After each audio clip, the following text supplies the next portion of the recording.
right, here we go, everybody. Light up those pumpkins because we are live.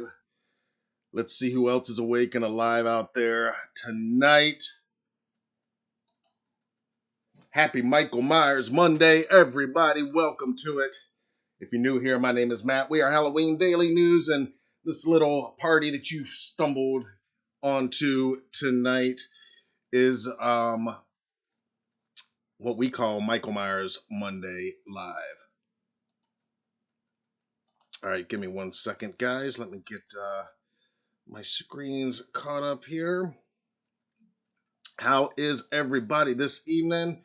Again, if you're new here, my name is Matt. We are Halloween Daily News. This is our weekly gathering, mostly weekly gathering with our fellow fans, fanatics, and everything in between, where we talk, discuss, dissect, speculate, and analyze and celebrate all things Michael Myers and the Halloween movie franchise. So if you're new, welcome, and to all of our returning friends, what's up, guys? Happy Michael Myers Monday.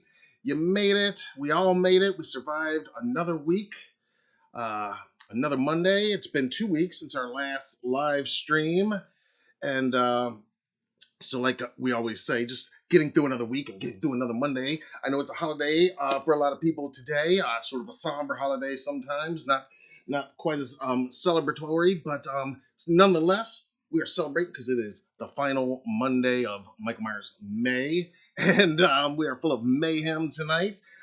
Got some cool news bites to talk about, and some exciting John Carpenter news that we're going to talk about tonight.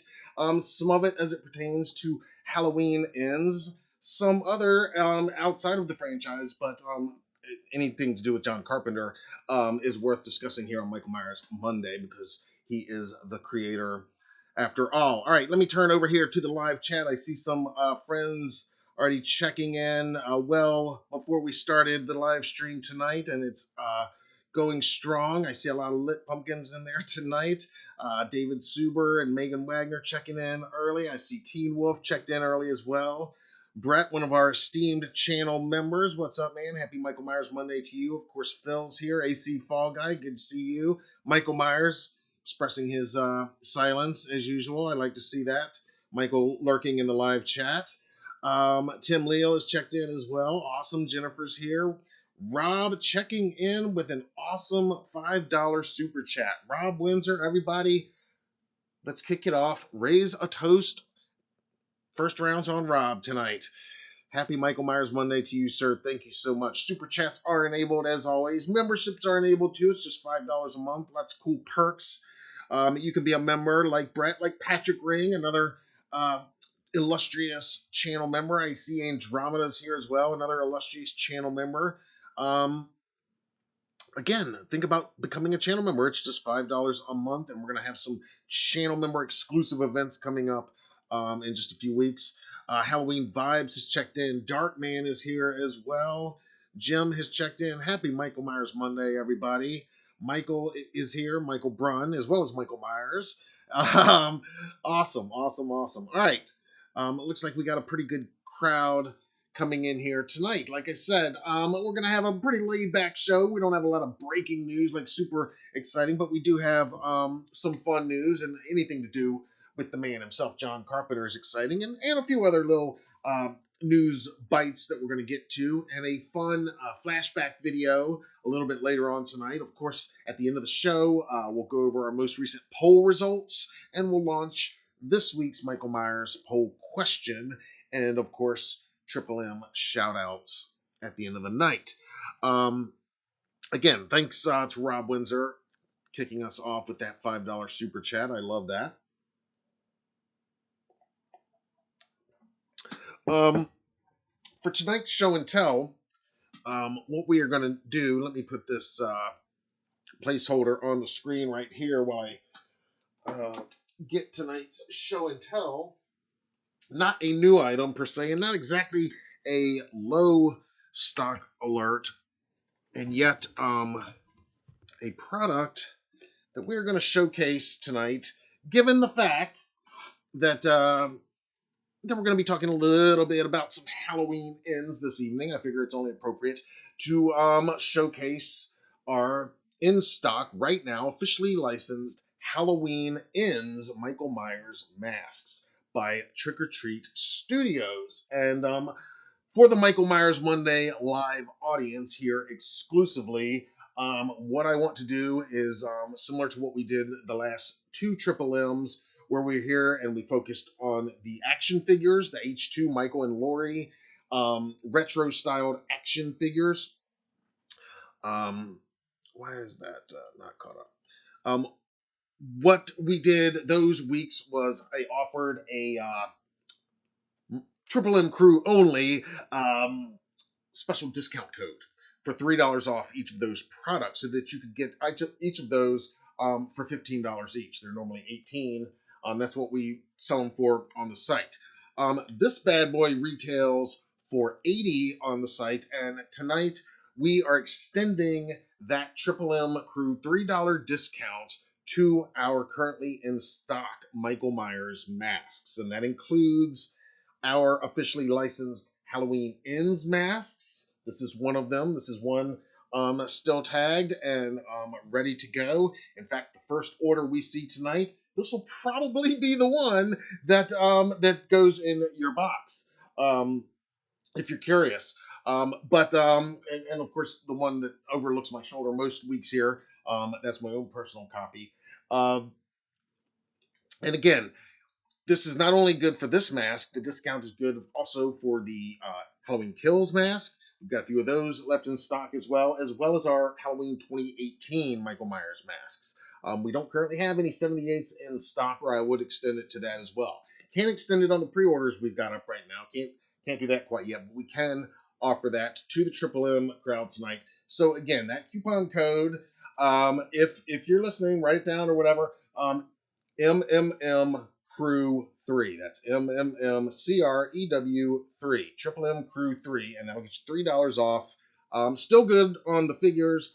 Now also good on all three of the most recent trilogy of Halloween films, officially licensed Michael Myers masks that we have in stock right now. And that is just for the audience watching our live stream here on Monday nights. Again, this is one of them, and I gotta say, I mean, I've thought about it. I love all of the masks, but I think as far as the screen accuracy, and again, the lighting in here when I do these live streams, it's not really ideal for photographing these masks, obviously.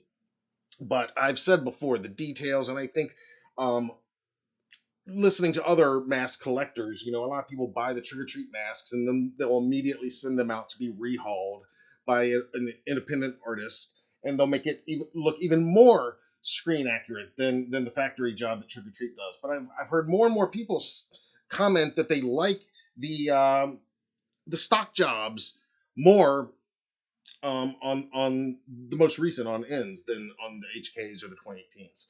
And I have to say, as far as screen accuracy, yes, Trick or Treat nailed it on ends in every way. And yeah, I think it is the best, is the most screen accurate of the 2018 Bloody Edition, the HKs, and the HNs. Absolutely, the HNs. Now, you can see my actual unboxing video when we got our first shipment of these masks, and the one that would go on to be my own personal one. It was like literally the top one off the box. The whole thing's on our unboxing video elsewhere on this channel. You can check that out and see my showcase video where it's lit a little more properly for a Michael Myers mask, and you can see what I'm talking about. But Triple M Crew $3 off all of our in-stock Myers masks, as well as those retro-styled 3 3/4 inch Michael Myers and Laurie Strode officially licensed Halloween 2 figures there, just for you guys. All right, give me 1 second. Let me put this down.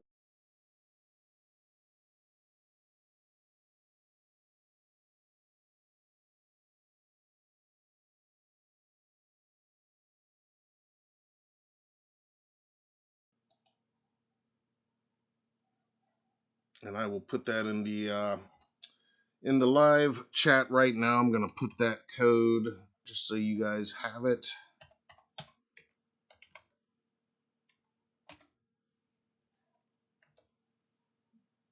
And it's only good on those 5 items currently, and that's not a a thing we're really pushing publicly at this moment that is special for you guys, our live audience here on Monday nights, because you got special.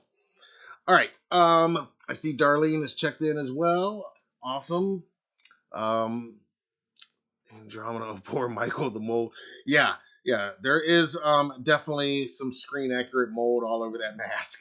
Um, but yeah, I mean they really nailed it with a lot of just the factory stock jobs. A lot of I've seen a lot of people post and comment that when they got their actual store bought or ordered stock copy of the HN's mask by Trick or Treat Studios, that they were happy with it and maybe wouldn't even get it rehauled or would get very little done if so. So I think they really nailed it on that. The HKs, they're kind of touch and go. Some turned out really good depending on the paint job. Some not so good. Of course, the mold, the overall mask molds on all of them are outstanding. They're from Christopher Nelson's Screen Use Masters. Jay has checked in as well. What's up, man? Happy Michael Myers Monday. All right. We're gonna get into just a little bit of news here. There's some pretty cool news, we gotta say. You guys might have heard about some of this.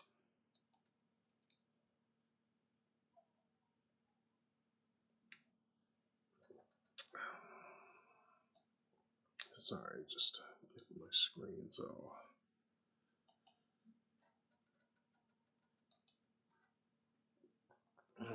Okay. So again, I did put the link to order the mask down in the description of this video, but you can find everything we've got in stock, all three of those masks, the figures, and lots of other stuff at our online store. Anytime, it's HalloweenDailyNews.com/shop, or just go to HalloweenDailyNews.com and hit the shop tab on the main menu. Yes, happy Michael Myers Monday, Jay.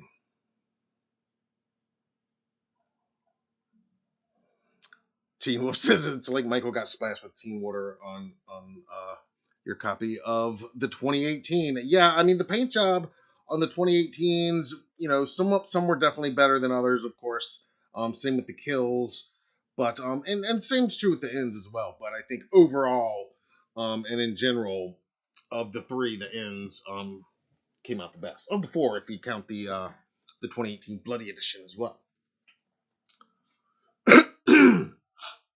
Okay. All right, we're gonna pull up our first news story tonight.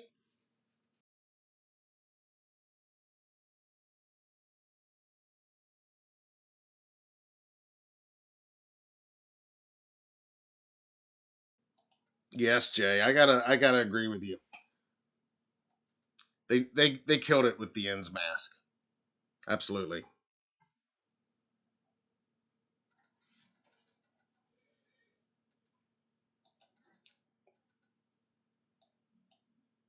All right, our first news item this evening is to do with the man himself, the myth, the legend, John Carpenter, the creator of this franchise, of course, with Deborah Hill. Picked up a couple of awards in the last few weeks for his contributions to Halloween Ends in the form of the Halloween Ends soundtrack that, of course, Carpenter composed and performed with his kids, with his son Cody Carpenter and his godson Daniel Davies. And we'll go over here now to this post just after our last Michael Myers Monday live stream. You'll see that John Carpenter shared on his official social media accounts his appreciation to the American Society of Composers, Authors, and Publishers, also known as ASCAP, for another lovely award, he says, because once again, ASCAP has awarded John Carpenter and his bandmates with their Screen Music Award for his soundtrack to Halloween Ends.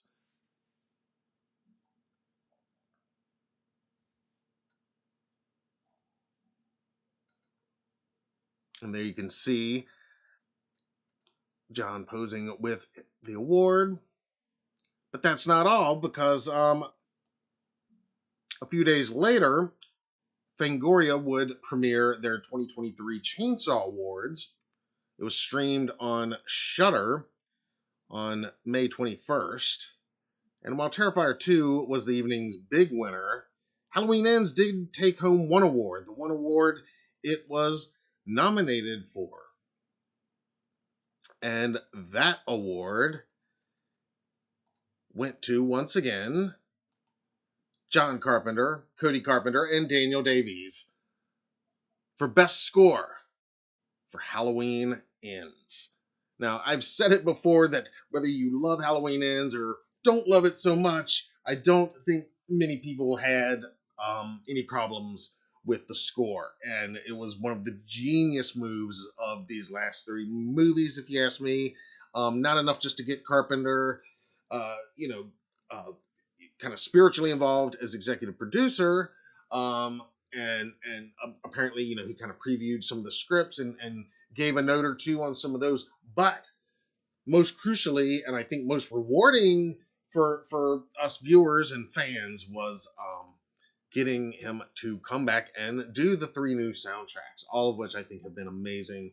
And so rightfully so, that what very well could be his last musical contribution to a Halloween franchise film, that they would be recognized with this year's Best Score Chainsaw Award from Fangoria. So very fitting indeed.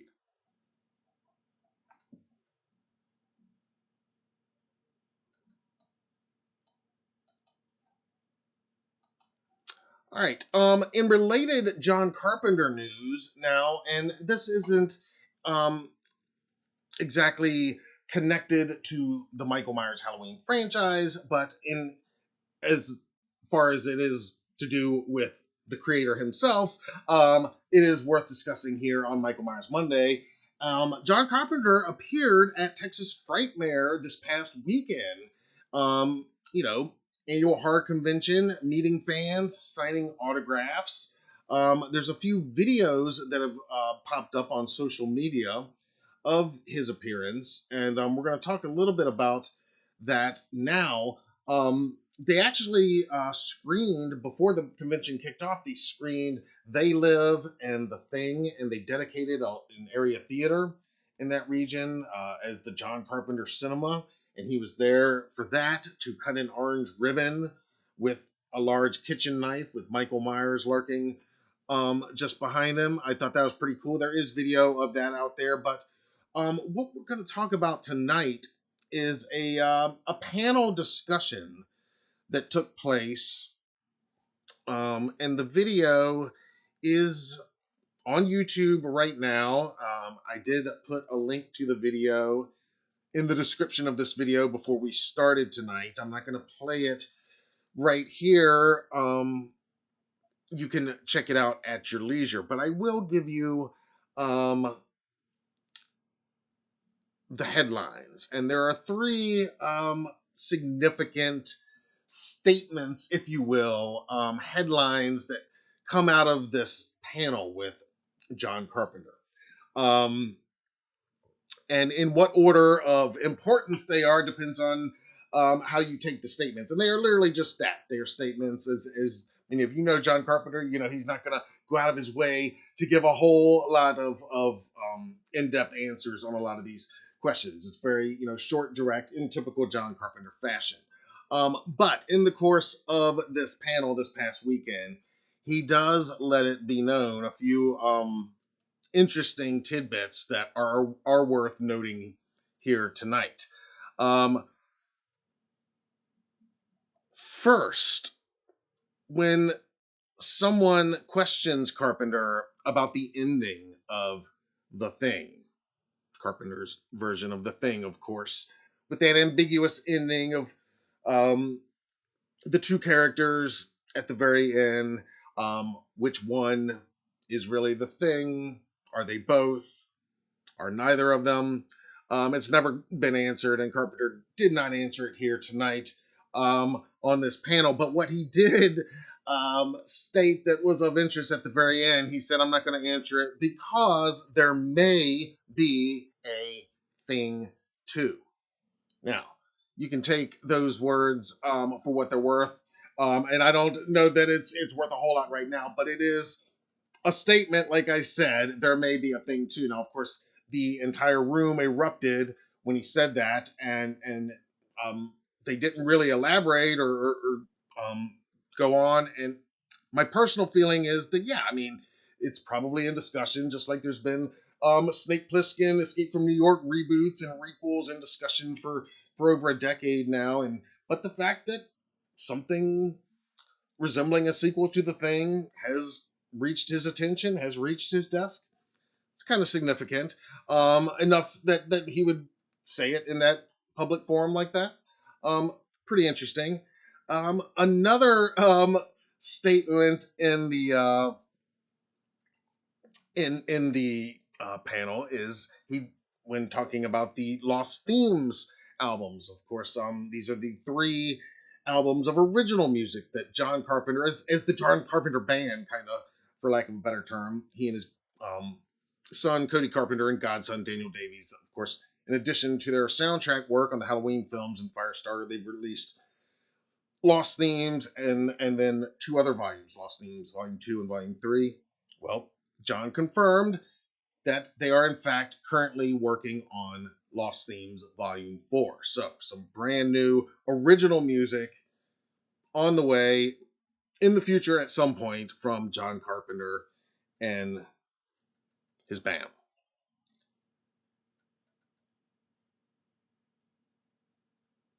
And then the third item that is of note that the horror master let be known during this panel, and he also mentioned it during that cinema dedication ribbon cutting after a screening of The Thing, when they were talking about him directing again. Apparently, guys, it's already happened. That's right. John Carpenter says in this panel that he has directed an episode of a TV series. It sounds like he's talking about an episode when he talks about it at the ribbon cutting. At the panel, it's a little less clear, but he directed it while sitting on his couch, so directed it virtually, in other words. He said he loved directing that way. And during the panel, he even gives us the title. He says it's going to be called John Carpenter's Suburban Scream. Now, I've scoured the internet this afternoon, of course, and I've not found anything about Suburban Scream yet online. But if you guys know something that we don't, let us hear from you in the comments or here in the live chat tonight. But the fact that not only are we getting new original music from John Carpenter and maybe discussion somewhere along the lines of a sequel to The Thing, and again, what involvement he might have in that, I have no idea, but I would hope soundtrack at the very least, right? Executive producers, script notes, soundtrack, kind of like they did with the Halloween films. I would assume that would be a no-brainer. But in addition to all that, some actual new John Carpenter directed content coming our way in the near future. So, you guys tell me what you make of all that. Again, I did put the link in the description that you can watch that panel video out of Texas Frightmare Weekend this past weekend with John Carpenter.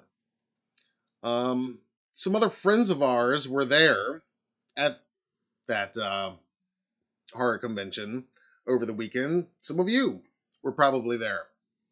Let us know if you were. Dick Casso and James Jude Courtney were both there. John Carpenter says he was having fun at Texas Frightmare with The Shapes. And here's a great picture of the 3 of them backstage. You gotta love that. And they all shared it on their socials. James Jude Courtney shared it today, very fittingly, on Michael Myers Monday on Instagram. James says, always a joy to connect with the creator of the world I am so blessed to inhabit in the OG shape. Two brilliant creatives. Can't argue with that. Can't argue with anything James says, because he's always right. Nobody says it better than James, Jude, and Courtney.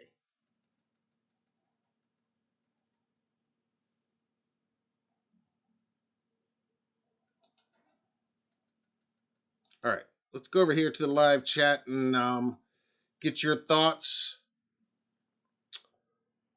on the John Carpenter news, guys. Again, their statements at a panel. Nothing's been greenlit as far as the thing too, but the fact that it even comes out of his mouth there, that it's gotten that far along. Hey, it's worth taking note of, I think, for sure. But then those other tidbits. I mean, the directing gig, that's already happened. That's in the can apparently, and the music, that's happening right now. So some very exciting John Carpenter news there. All right, let me check in with the live chat over here and see what you guys are saying. I see Byron's checked in. What's up, man?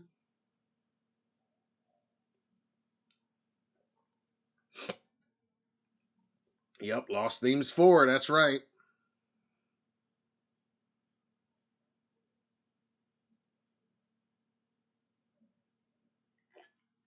Good point, Teen Wolf. It could be a working title. You're exactly right.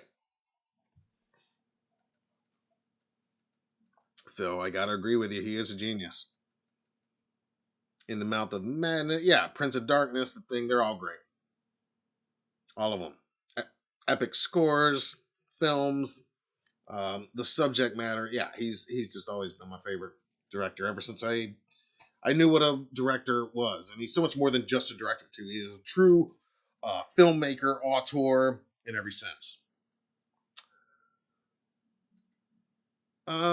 I want to bring your attention to another recent interview. And again, we're not going to watch it right now. I did put a link down below, but I'll give you some quick notes. Rob Zombie recently appeared on Howie Mandel's podcast. Actually, it's called Howie Mandel Does Stuff. And I've never even heard of this podcast before, but I thought it was interesting that Rob was on it. And when I watched it, I was just curious if the subject of the Halloween films might come up. And to my surprise and delight, that's the majority of the roughly hour-long discussion they have. It's mostly, I'm not all about that, but a lot of that comes up. Now, not a ton that we don't already know. Troubled productions, and interference from the Weinsteins. That's really what it comes down to. And but it is interesting nonetheless to hear Rob just talk about this. It's clearly a very sore subject for him. He doesn't even want to get into it at a certain point, and he's very exasperated talking about it. You can just, in the video, you see it in his body language, you hear it in his voice. But he does go into it a little bit. And again, it's stuff that we've heard. I mean, I've heard it personally here at HDN when I talked to Scout and Danielle. They both, independently of each other in their own ways, said that both of Rob's Halloween films, more so the second one, but both of them were heavily interfered with, and by the Weinsteins, the Weinstein brothers, of course, Harvey and Bob Weinstein, producers on those films. And Rob talks about that and says that he dealt primarily with Bob Weinstein, and that, yeah, he was basically a complete asshole throughout the entire production. He even says the words that Bob would tell him every day during production, that he hated every frame of the movie, that he hated everything he was doing. On the opening day, the morning of opening day, he was getting a call. They were saying it was going to be a disaster, and everything was over. And by that night, because tickets had improved, and it would go on to set this Labor Day opening weekend record that would remain for over a decade until Marvel broke it just recently. And then Bob would be calling him later on that evening, wanting to talk about how great it is, and of course they wanted him to do a sequel right away. He says in the interview that he fought the idea of doing a second one because of the interference of the Weinsteins. He says he came back and did the second one on the condition they would let him out of the contract and he wouldn't have to do a third one. So that's certainly part of the reason why he attempted to kill everybody off at the end of the second one. Uh, and and yeah, he is clearly still a little sore about it, I think. Now, again, I've talked about those movies a ton here on the channel on previous Monday nights. I'm not going to talk about it tonight. You guys know I'm a fan of those films, actually, but it is again, it's not a huge surprise to hear about this interference and the troubled production, but it is interesting to hear it from uh, Rob's mouth, which we haven't heard that much of um, over the years in respect to that. I mean, I think he's done a few interviews, but so anyway, I did put the link down there to that to check it out. I think that one thing that he's never really said so much out loud that I just think I think he went into that project a huge fan of the original, of Carpenter, of the character, of the story, of the franchise, and really did. If you look at his filmography again, some of you love his films, some of you don't.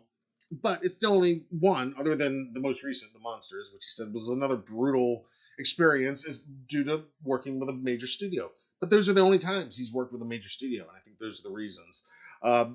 Because they just wouldn't leave him alone. But he did say that he was able to work around it eventually, and ultimately just kind of did whatever he was going to do anyway, at least on that first one.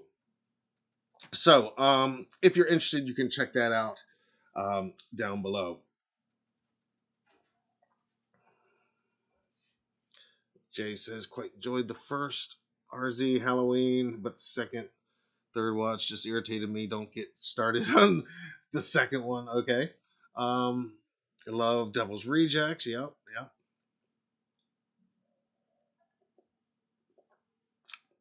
Yeah, Rob looks good in the interview. I mean, he sounds good. I mean, it's a good interview. I mean, again, I was pleasantly surprised to hear him talk so much about that. Mainly the first Halloween. They don't really talk about Halloween 2 so much, other than he didn't really want to do it, and that I guess there were other directors they went out to that walked on it too.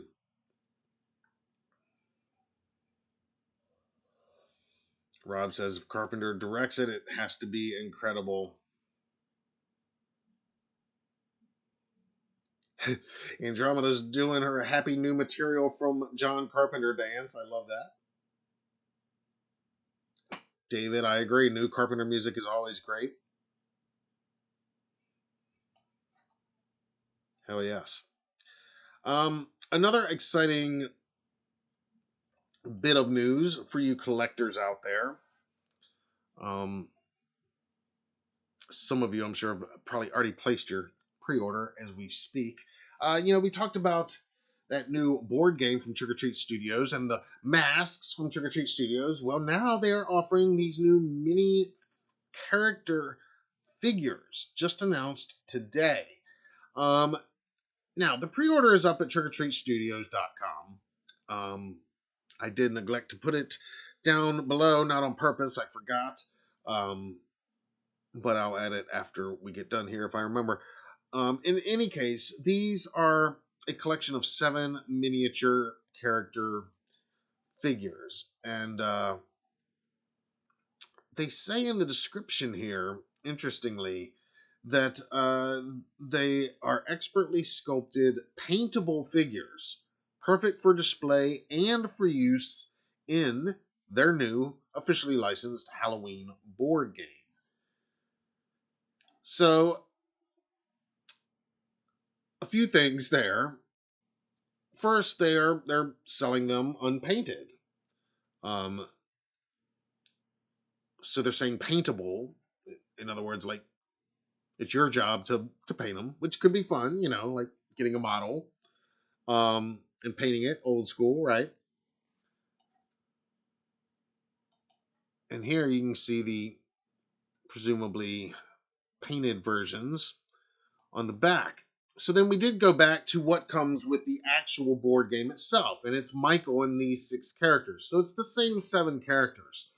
But with the board game, it looks like you will get these cardboard versions of the characters that will go in these plastic holders. Whereas they could be interchanged with these mini figures if you want to go all in on game night. You know, when I first saw these posted on social media earlier today, on Michael Myers Monday, quite fittingly, I might add, and I saw these unpainted versions, I kind of thought it was like a chess game. You know what I mean? I mean, they're doing the board game. I kind of thought it was going to be like a chess game. But you guys give me your thoughts on this. I think it's an interesting choice releasing them unpainted, honestly. But you guys tell me what you think. I'm very curious about some of our collectors here watching tonight. Patrick, you guys, what do you think about this? I'm sure you've already pre-ordered yours. A couple boxes, at least. But you guys tell me what you think. They are retailing for $25. And they're not estimated to begin shipping until December 15th, which is notable because the game is estimated to begin shipping September 15th. I feel like it's a little bit reminds me of like when Kenner couldn't get the Star Wars figures out in time for Christmas, and they put out the box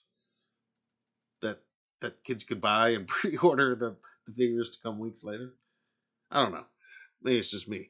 But you guys let me know what you think about this new figure set.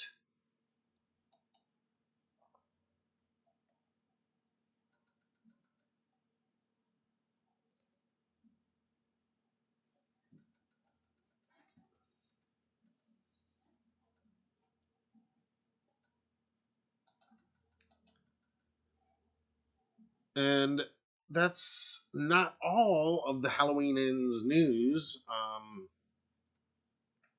I guess this is technically our first Triple M shout out of the evening, but this is a special one I want to focus on here because this is pretty cool.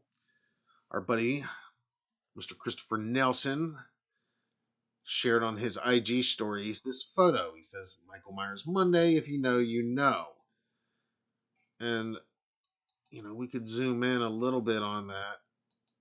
And what we're really looking at is appears to be the toe tag of one name of deceased listed as Myers, Michael, age 65, sex male, race Caucasian, weight 169, height 6'2", place of death 927 Mills Inn Road, Haddonfield, Illinois. Cause of death N/A. Not available, right? Now, it says date expired 10/31/22. Date of birth 10/19/57.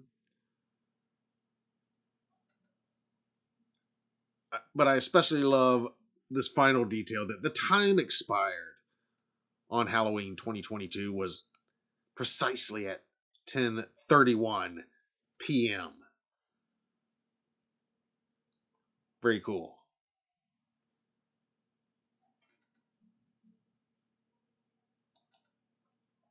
And Christopher recently shared on last Monday, when we were not here doing a live stream, this amazing photo of Tom Jones Jr. portraying Dr. Loomis in that Halloween Kills flashback scene. Christopher says on Instagram, quote, love this pic of our Loomis / Donald Pleasance likeness makeup for Halloween Kills.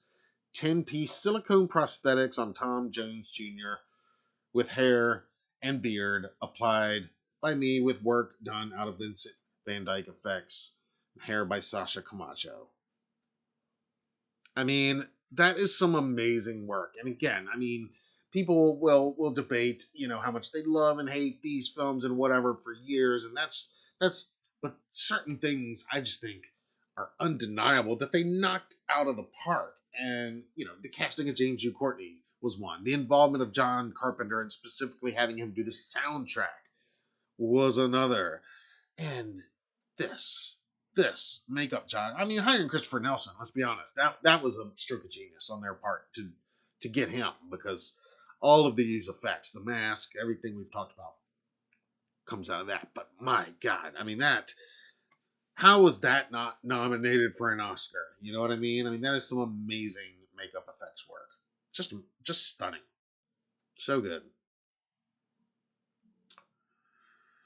And while we're going through stalking Halloween alumni social media, also about a week ago, this photo of some recognizable faces was posted by Blumhouse producer Ryan Turek on his Instagram. He says, thinking about those Savannah brunch Sundays. And there you can see there's Mr. Nelson himself there on the left. And in the center there, that's one Mr. Rowan Campbell. Corey Cunningham himself. How much would you guys have wanted to be a fly on the wall at some of those Savannah brunch Sundays they're talking about? Sounds pretty cool. All right, we're not quite to the shout-outs section of tonight's show yet. That was just a little pre-shout-out section of shout-outs. We are gonna do some shout-outs at the end of the show, like we always do, and we are gonna do poll results, and we're gonna launch a new poll.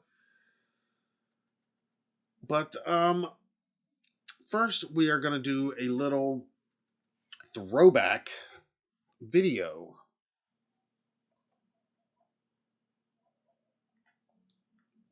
First, I'm going to pause, take a drink of my Michael Myers Mango Twist, and check in the live chat. Then we're going to flash back to H4O 2018, which is going to give us a flashback to 1978. You'll see what I mean. Let's see here. Jay loved Corey. Sorry, not sorry. Andromeda, me too. Yeah, I mean, I love Corey, man. Especially the more I watch it, the more on repeat viewings, the more I think about it all. But I said after my first viewing, this is a character that's going to grow on audiences. This is a character that people are going to remember in this franchise. Very much how they remember the Jamie Lloyd character, I think, is like a protege of Michael Myers. I mean, how can you not like that? I mean, Michael's clearly saw something in him. No pun intended. Jay says, reminded me of the main guy from The Lost Boys. Yes. Oh, yeah. I can see that. Well, they'll remake that eventually, and he'll probably get cast in that role. And I'm sure he'll do a great job. He was awesome. Byron's asking, do I think Rowan Campbell will be at age 45?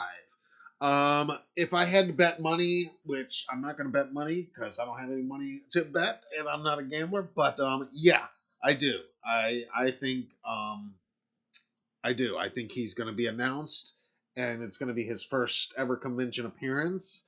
And I don't know if he's anything like a lot of the people we've met and met through conventions, then he'll probably go and get a taste of it and love it and be out on the scene. But who knows? He might go and get weirded out and not want to be around that many people ever again, or at least for the next 5 years, and then he'll come back for the 50th. But yeah, I think he probably will. I would not be surprised if he's announced, and that would be one of the first timers that Sean has hinted at and alluded to. That basically he said on his own videos and a couple other interviews that there's going to be a lot of first time guests, first time convention guests, and also first time Halloween 45 or terror convention reunion, Halloween reunion appearances.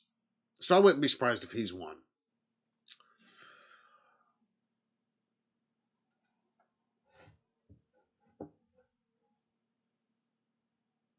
Byron says, I think it would be cool if we get a Hannibal-style TV series revolving around Corey Cunningham. You could call it Tales of Haddonfield. That could be cool. Be very interesting. In that version, though, I mean, are you saying it would pick right up and somehow he survives? I guess, or just an alternate requel.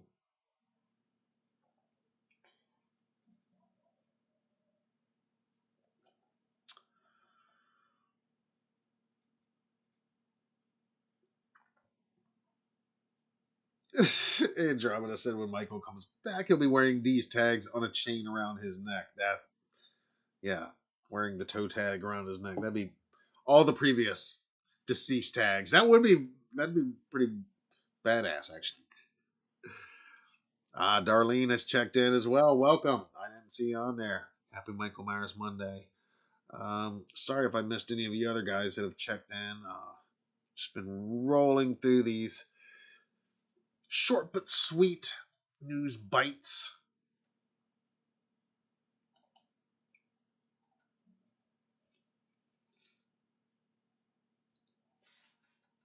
Team Wolf says, love Rowan, though felt Corey wasn't written as well as he should have been. However, I'd love to see Rowan cast as another younger Myers or literally Myers' son. He's like mini Mike. Yeah, I mean that's something to think about. Pick up, maybe just wait 10 years, real time, and then get Andy back to play Allison 10 years down the road and have a little. Or you wouldn't even have to wait that long. Let's say 6 years. There you go. Make him 6. Son of Michael Myers. Start him at age 6 in real time. Uh, that could be interesting, and then they could even spin it off into the whole. We've talked about doing a young Loomis thing where it'd be like the reverse. It wouldn't be young Loomis. You'd have some new character. But no, it'd probably be better to just cash in on the Loomis thing. Um, if you were going to do a TV series, I still say that's the way to go. Young Loomis. Byron says it would pick up after the events of Halloween ends. So it would pick up and somehow Corey did survive, I guess, in that version. Cool. Speaking of Halloween ends, do you guys think Michael slept on the hard ground in the sewer, or did the hobo let him sleep in the tent? I say hard ground. What do you guys think? I think the hobo probably offered, but yeah, no, I think Michael, and I bet he sat up the whole time too, like how we kind of see him in there on that one deleted scene where he's just kind of sitting there watching Corey wake up.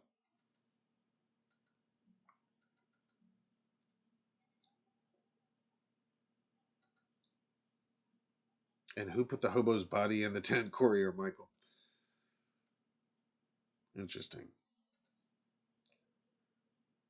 Well, I mean, I could see Michael doing it, but that is kind of right around Corey, kind of getting into his pseudo Michael mode. So, yeah, I guess that's one of those instances where it could have been either one. What do you guys think? That's a good question, though.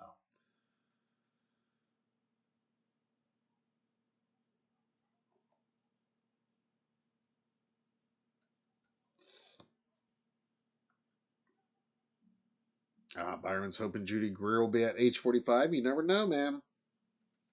That is the cool thing about it being in Pasadena, because it is, close to LA. It's close to, Hollywood, where a lot of these people are based. So you never know.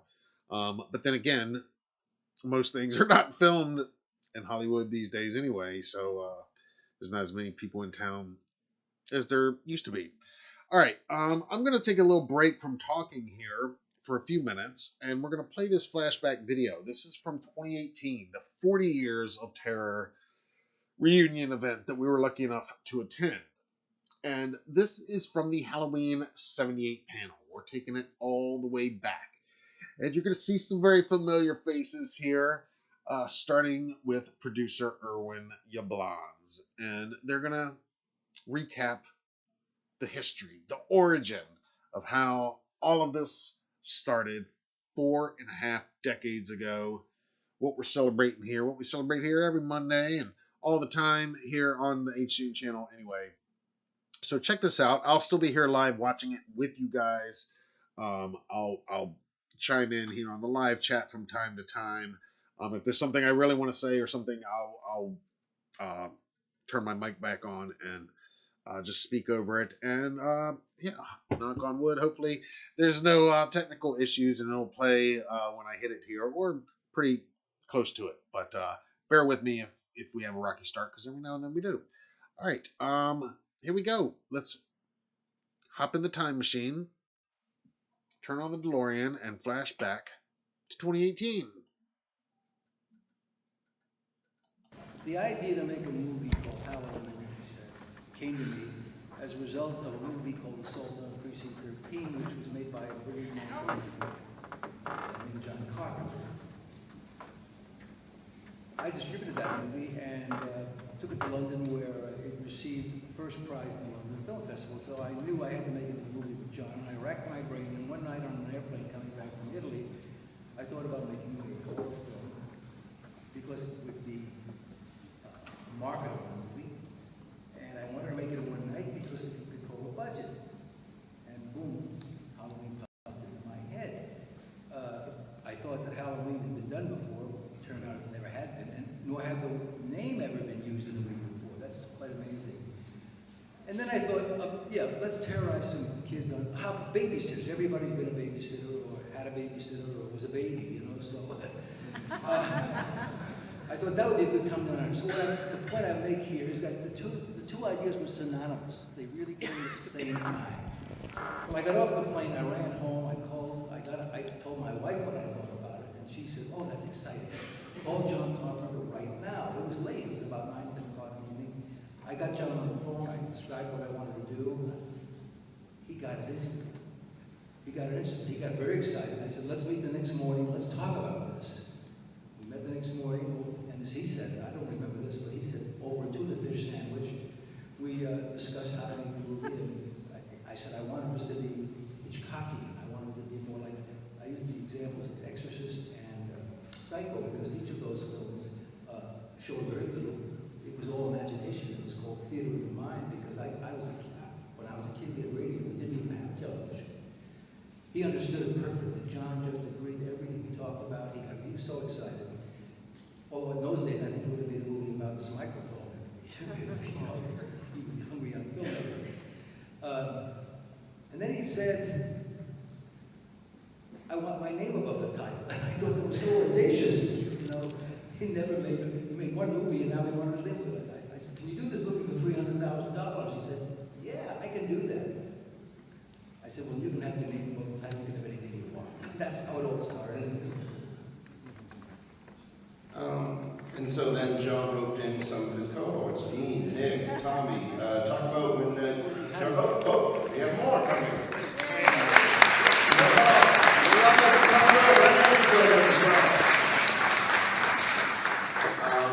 Talk about when John and Deborah first approached you guys with this idea. Did they already have a script written, or you guys brought it even before that one? Well, I had done probably about a dozen pardon me, my bowl backed up. Is there any water? So I had done about a dozen low-budget drive-in theater movies, and there's been a script supervisor on the show. Her name was Deborah Hill, and I worked with her on about 4 different movies. She always impressed me because not only was she taking notes and stuff, the script supervisor, but every now and then she'd come up and say, "You know, it seems to me like," and some story point or whatever. So she was obviously more interested in film than just a job. And then one day I got a phone call from Deborah, and she said, "You know, there's this guy, and we're going to make this movie, and his name is John Carpenter. I think you guys would make a good team. Why don't you read it?" And so I did. And apparently they thought it was okay to hire me. So I worked on the movie.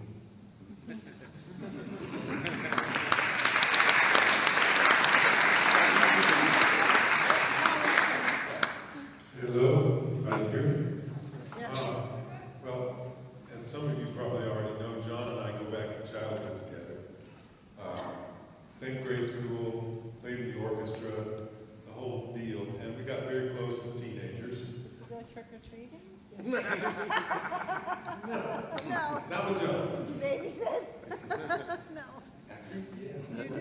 Anyway, we played music together, and that was really the basis of our friendship, was making music and loving the Beatles and stuff like that. And then John, who knew what he wanted to do, film directing since '89. I didn't know what a film director was, or that such a thing existed, but he was highly motivated, and when it came time to go off to find a film school, it was about halfway through his college experience in our local town. Is there any other Bowling Green? Bowling Green, Kentucky. Anyway, I helped him. I took him up to the college library. They had this big blue book of colleges. He focused on New York University, Florida, the cinema school at the University of Florida, and USC. And USC won out, and he headed off. And then after I graduated from art school in Ohio, I headed out west to join up with him. And so Halloween was his third feature. The first one was kind of a student film that got out of control. The second one was a legitimate feature with a schedule and a budget, 35 millimeter. We really thought we were grown-ups at that point. And Irwin was involved completely in Assault and thought of the title.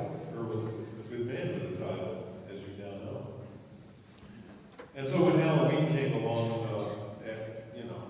John loved working with friends, and so he turned to me and asked me if I could design a movie, art direct and design a movie. And I said, oh, yeah, sure.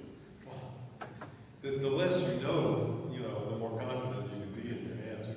So I just shrugged my shoulders and said, yeah, and kind of learned on the job. But that's how I got it.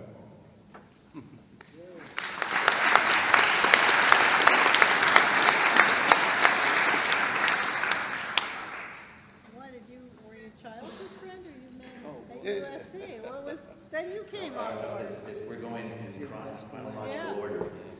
I'm not sure. Well, maybe I'm the Yeah, next you're in terms next. of that. But my job on the show was limited to, as you know, the running around in a rubber mask. So. How do you know him? But okay, yeah, that's what I'm going to get to. Oh, okay. But like Tommy, I knew John before his career took off, but not as far back as him. I grew up in Los Angeles and met him when we were all at the University of Southern California. We did shorts together, had a lot of fun. We sang together, had vanity rock and roll groups. That was really our first love, let's face it. And but when John started to do his movies, I would go back, and the first one, Dark Star, which was started off as a short at film school. I worked in the background of that movie, and then when he made it into a feature, I went and helped him and Dan O'Bannon work on that, and then went off, to try to do my own movies. I want to interject that Nick, those who know Dark Star, remember the beach ball alien creature. Nick played the feet of the beach ball. And to be honest with you, I think that John looked upon him as kind of his lucky charm, and so naturally turned to him to play the immortal part of the shape in Halloween.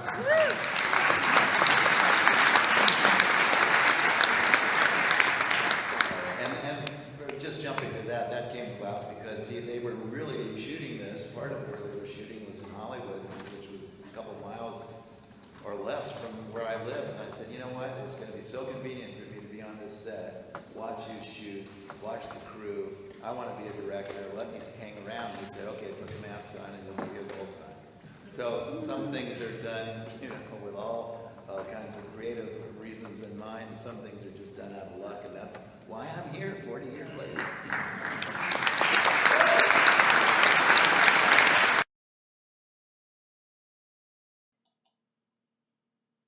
All right. There we go. Hope you guys enjoyed that time capsule flashback to H40 as we continue to count down the days and weeks leading up to H45. 45 Years of Terror. It's happening this year, September 29th through October 1st, once again in Pasadena, California. It's pretty much the same neighborhood as the real Haddonfield, where the movie was filmed, the original. Unfortunately, we don't have any new updates to share with you this week about 45 Years of Terror. No new guests since our previous report. So, but we will have it here when they do make the next announcement.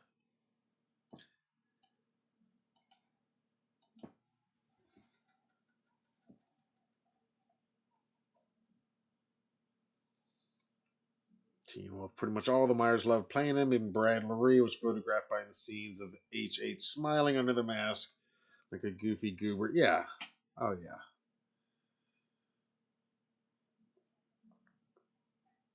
Yeah, how could you not? How could you not love it? All right. Right now, we are going to do our poll results because we have 2 poll results to look at. Because it has been 2 weeks since our last Michael Myers Monday live stream. And even when we're not here doing a live broadcast, we're going to try to keep the poll questions going each week. So 2 weeks ago, we asked, who is your favorite Michael Myers actor? Now, as always, only 5 options are allowed on the YouTube text polls, but you can write in your own answer. But the 5 we put up were Nick Castle, Dick Warlock, George P. Wilbur, Tyler Mane, and James Jude Courtney. And as you can see here, it was very close. Well, very close for the top 2. Unfortunately, Dick Warlock, George P. Wilbur, and Tyler Mane collectively only got 15% of the vote combined. Dominating was James Jude Courtney with 40% of the vote. And with 44% of 140 total votes, Nick Castle just barely, just by the hair on a mask, edges out James Jude Courtney as your favorite.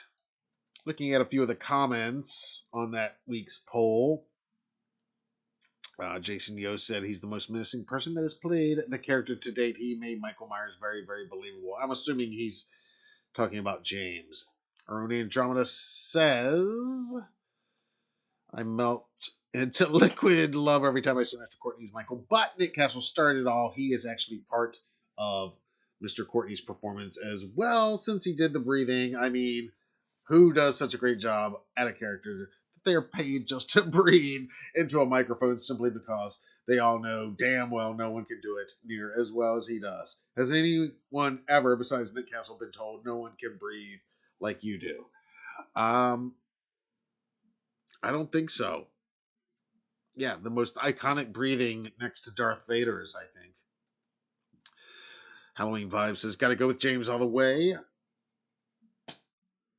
Raspin2582 said if Nick Castle doesn't do the head tilt, didn't do the head tilt, I assume he means neither would James Jude Courtney, so Nick Castle has to be number 1. It's a good point. Julian Winchester 9369 says Tyler Mane. All right, so there we go. Now, let me pull up our most recent poll results from last week. Where was that? And this question came as a direct result of our conversation 2 weeks ago. You guys remember we were discussing the favorite nurses from Halloween 2. And I said, well, that's going to be one of the poll questions. So I figured, why not? So, of course, your 4 options are Mrs. Alves, Nurse Jill, Nurse Janet, and Nurse Karen. And as you can see here, Mrs. Alves places 4th with 3% of the vote, followed by Nurse Jill with 16%. Nurse Janet comes in with a respectable 22%. But the overall winner by far with 59% of 87 total votes is Nurse Karen. I don't know. I got to go with Nurse Janet myself. She seems like the most likable and the most likable character, and her death is maybe my favorite in H2. It's so good. The way Michael comes out of the shadows before putting the needle in her eye and coming out of the shadows is very much an homage to Nick coming out of the shadows. And so, anyway, it's but if you guys didn't get a chance to vote, you can still do so. Previous week's polls are up. But next week, we're going to be discussing the results of this week's poll, which launched just a few minutes ago. And we are asking, for this week's Michael Myers Monday poll, a non-Michael Myers-centric question. We are asking, which is your favorite Silver Shamrock mask? That's right. We're asking a Halloween 3 Season of the Witch question. We're asking, which is your favorite? The witch, the skull, or the pumpkin? Is it a pumpkin or a jack-o'-lantern? I mean, it's both. I put pumpkin / jack-o'-lantern. By the way, that launched just a few minutes ago. We've already got about 4 votes in, it looks like. And taking the early lead right off the bat is the pumpkin / jack-o'-lantern with 50% of the vote. The witch and the skull each have a vote apiece right now. So go to it. Vote on your favorite. I'm curious to see how this goes because all 3 are cool in their own way, and they all 3 are featured significantly in their own ways in the film. So I'm curious how this one goes.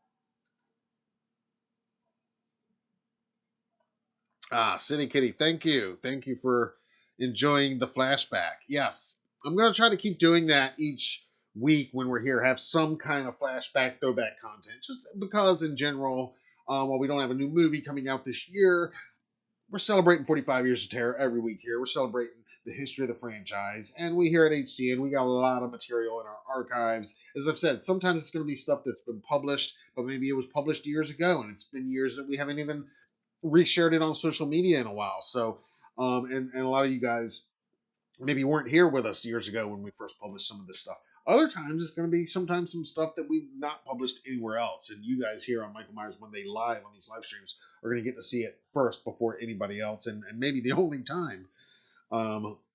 Yeah, some of those VIP party photos from Flashback Weekend 2015 have still never been shown anywhere except for right here to you guys, some of those. So, yeah, go flashback to that week a few weeks ago. If you missed that, for some cool stuff. Andromeda says, hey guys, before I forget, listen to more music by Johnny Goth, who has a song, Come to Me and Ends. It's awesome. Check it out. Maybe an interview with him, Matt. Okay, I'll have to look into it. Yeah, I will definitely check it out. I liked the soundtrack for Ends. I liked a lot of the songs that they picked out. A lot of them did have very cool, just Halloween-esque, Halloween holiday vibes, stuff that I would add to my general Halloween Spotify playlist anyway, and some stuff that I did add. So, yeah, I'll definitely check that out. Thanks for the heads up. All right, we're going to do a couple shout-outs right now. And then we're going to get ready to get out of here. You guys know what's up. Michael Myers Monday. It's a hashtag. We started it here in 2013 on social media. Nobody else had done that hashtag. We started in 2013 every week.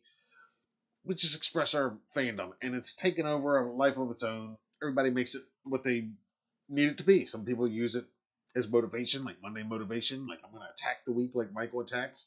Other people sometimes feel like Monday is attacking you the way Michael attacks, sneaking up on your weekend. So this being Memorial Day, a couple of these posts took advantage of that. By the way, that photo, that cover photo that I used for a thumbnail, that's me actually. Yeah, me and my beer belly as Michael. Yeah, it'd be much more of a beer belly today. Believe me, that was probably about, gosh, that's probably about 10 years ago actually that we took that photo. My son took that on our front steps with an American flag hanging in the background. So we've shared it on occasions like this every now and then. So I thought that'd be a fun one to reshare. Not to give myself a shout out or anything like that, but yeah, who ever heard of anything like that? All right, on to shout outs. Let's go over to Twitter. This one comes to us from Miss Halloween. She's at Morticia Vibes on Twitter. Says Happy Memorial Day, Michael Myers Monday. Again, I like seeing how people can keep their Michael Myers going, even on Memorial Day. Another one from Twitter today. This is an oldie but a goodie. Now, I don't know. I'd love to know the source of this. Who's in this photo? Who shot this photo? Where did it first surface? Because I've seen it a million times over the last 10 years. Honestly, I've seen a lot. So I'd love to find out the source of it. If anybody knows out there or thinks they could claim it. But I don't recall sharing it here on a Michael Myers Monday shout out segment. And if I did, it's been a while. So today, most recently, this oldie but goodie was shared on Michael Myers Monday Memorial Day today by Lily Myers. She goes by the handle at Lilith Myers 97 on Twitter. And one more from the Twitterverse today. This one comes to us from Michael Myers at The Shape. That's the underscore number 8 PE. Yeah, you'll figure it out. Just pause on this and zoom in. Anyway, he says, always pace yourself. And as you can see, I just like this meme. Not Michael Myers Monday specific, but take life one step at a time. Can't argue with that. All right, moving over to Instagram now. This one actually a week old. This was shared last week for Michael Myers Monday, but we weren't here. So, it just looks fun and cozy. Shared by Mel's Haunted House. Says happy Michael Myers Monday, excuse me. Oh, hi. Wish I was cozy on my couch, covered with Halloween decorations, apple cider, and with Halloween playing on TV. Yeah, sounds about right. Now, a couple of our friends here. This is our buddy Dave Ferrick, who never forgets to share some Michael Myers Monday content. Be sure to follow him over on Instagram at GreatDaveOfficial. He played an awesome Michael Myers, young Michael Myers, in Rob Zombie's Halloween remake. If you haven't already, check out my exclusive interview with Dave elsewhere on this channel in the interviews playlist, please.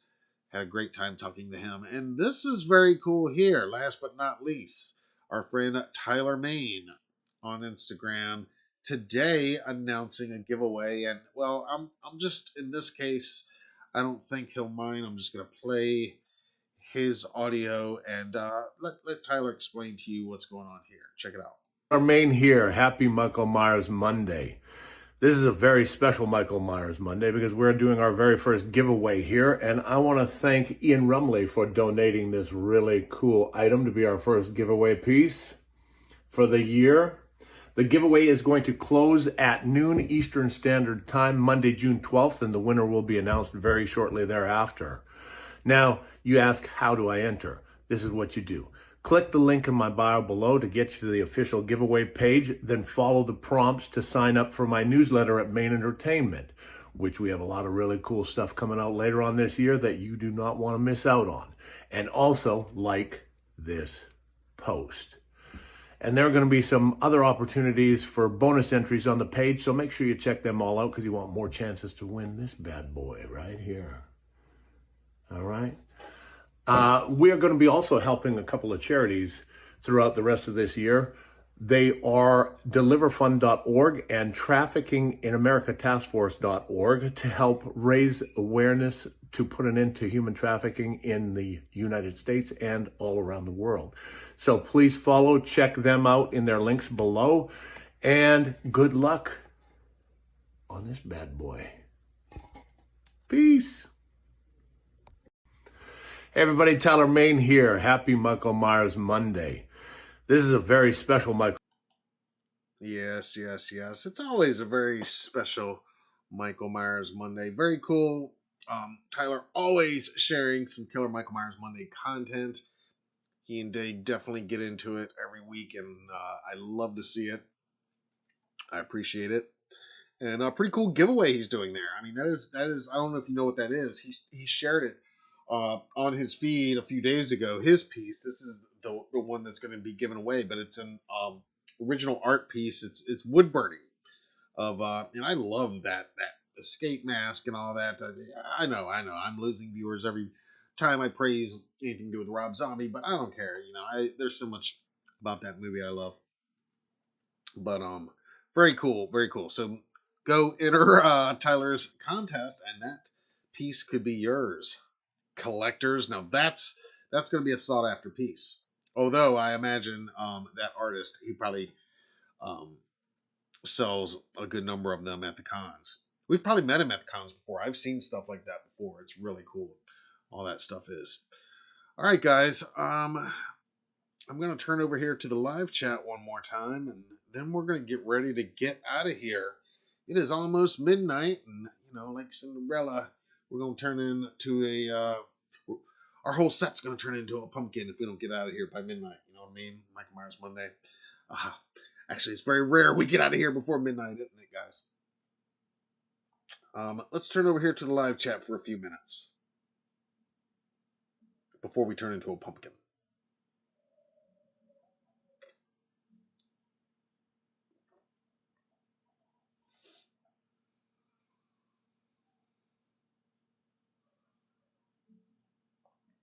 Rob says, I know this is a crazy question, but if nobody can't make it for H45, I want all ML111. I'm not clear on that. Andromeda says, what a great voice Tyler has. He does, yeah.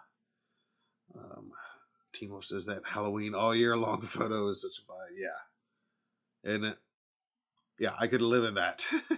I mean, it doesn't look a ton different than our living room, if I'm going to be honest. But I mean, it's definitely a cool image to get lost in. Oh, thank you, Rob. Another awesome show. Badass shirt as usual. Thank you.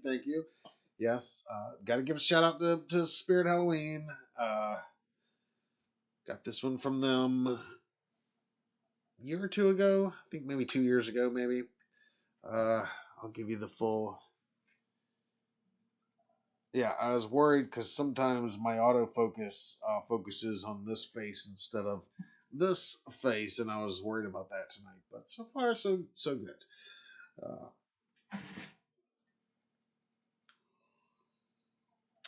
Rob's asking about H45 VIP ticks. Okay, yeah, you're saying if somebody got VIP and can't make it, you're okay. So yeah, hit Rob up if you got VIP. I know a lot of people did get them and are selling them online, I think. Teen Wolf says, swear one day I'm posting a photo of my Michael Myers shrine and tagging you guys on Facebook. Do it. Yes, do it now. Do it tonight. Michael Myers Monday. I want to see you guys shrine. Absolutely. And yeah, I mean, connect with us on IG. Tag us. A lot of you guys have, and we've connected and even had conversations behind the scenes on Instagram with a few of you, Byron and Megan and a couple of you guys. So yeah, do that. Tag us. I want to see your shrine, Teen Wolf. Tag us on Facebook too. Yeah, we're on Facebook. We got a Facebook page. You can find my personal profile on there too. If I recognize you guys, if it's weird though, because you got to tell me, hey, I'm so and so, unless you use your regular name on here. But if I know who it is, I'll accept you guys' friend requests. But you can find me. I don't think there's a whole lot of Mad Arts on there, but the HDN page, it's Halloween Daily News like everything else. So yeah, tag us on the book and we'll check it out. I want to see it. Brad's Music Channel, what's up, man? Thanks for being here. Happy Michael Myers Monday. Says greetings from California. Getting to go to South Pasadena on Saturday was so awesome, so cool. Yes, you've been having a time out there. That's awesome. I love it. Are you going to be out there for age 45? I guess you will be if you're already out there on the West Coast. Very cool, man. Anthony, what's up, man? Happy Michael Myers Monday. Thanks for checking in, dude. Yeah, Brad, that's awesome, man. Let's see. Jennifer says, nice picture. Thank you. Awesome.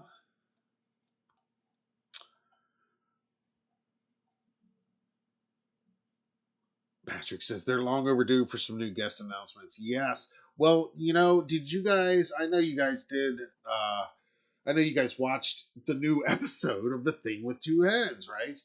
Sean and Christopher's show. If you watched it, Sean, he did, because I, like some of you, just assumed, he's got a little more say in when they're announcing and how they're announcing. But it sounds like that's all up to Harhound and Nathan and those guys of who they're announcing and when and how all that's rolling out and everything. Yeah, but I don't know when. I would think that with the amount of guests that I anticipate they're going to announce, that they could be doing one every day for weeks, you know what I mean, and really build a pipe, or at least every weekday or every other day or something. But I got a feeling what's probably going to happen is a few weeks are going to go by and then they're going to drop like 30 or 40 guests on the website all at once, and it's just going to be overload all at once. But it'll be exciting to see. That's another question for you guys, whether you're watching here live or on replay down in the comments. Who's your most, who are you hoping to meet? I mean, realistically now, let's, obviously Jamie Lee Curtis, John Carpenter, Judy Greer, those type. Yeah, that'd be awesome if possible. LL Cool J, right? Busta Rhymes. I mean, come on, Josh Hartnett, Michelle Williams, right? I'm all for all of them. Like I would, but those excluded, Octavia Spencer, right? Let's have her appear. That would be fucking amazing, man. I would so love to talk to her about her experiences working with Tyler. I've met Tyler. We've talked about his experiences working with her, but anyway, so within somewhat the realm of possibility, who are you most hoping to see announced?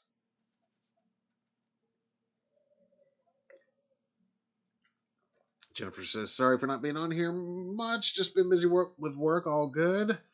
Yeah. I'm appreciate you checking in.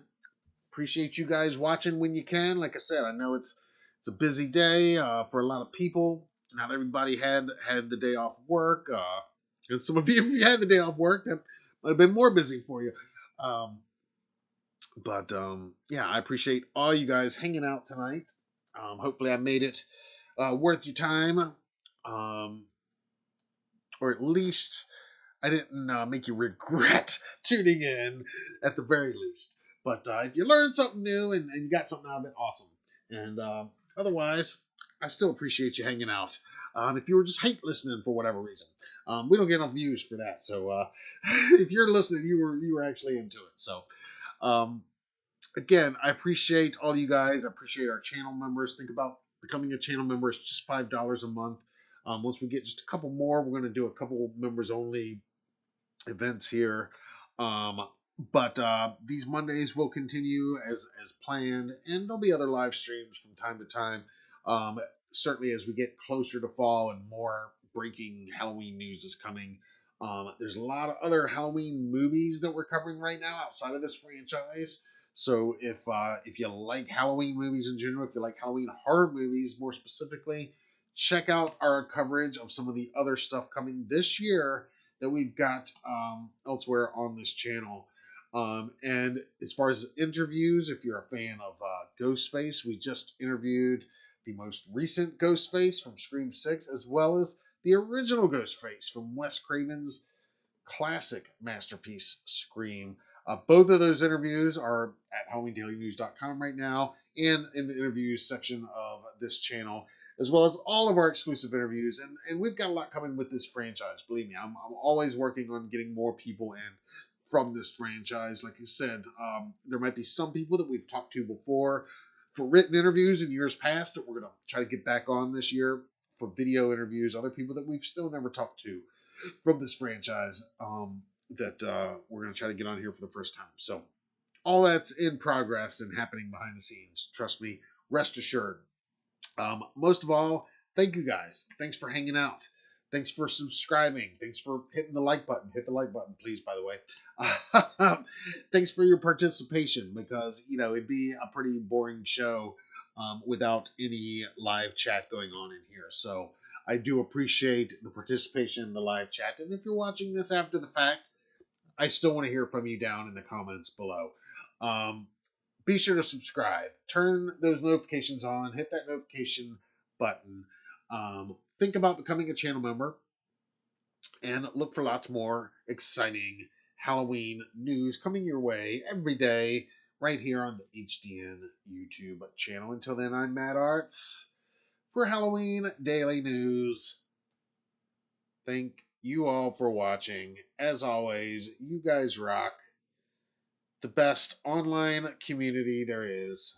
Best YouTube viewer community there is. You guys kill it every week. So thank you. And happy Michael Myers Monday. All right, guys. Have a good night.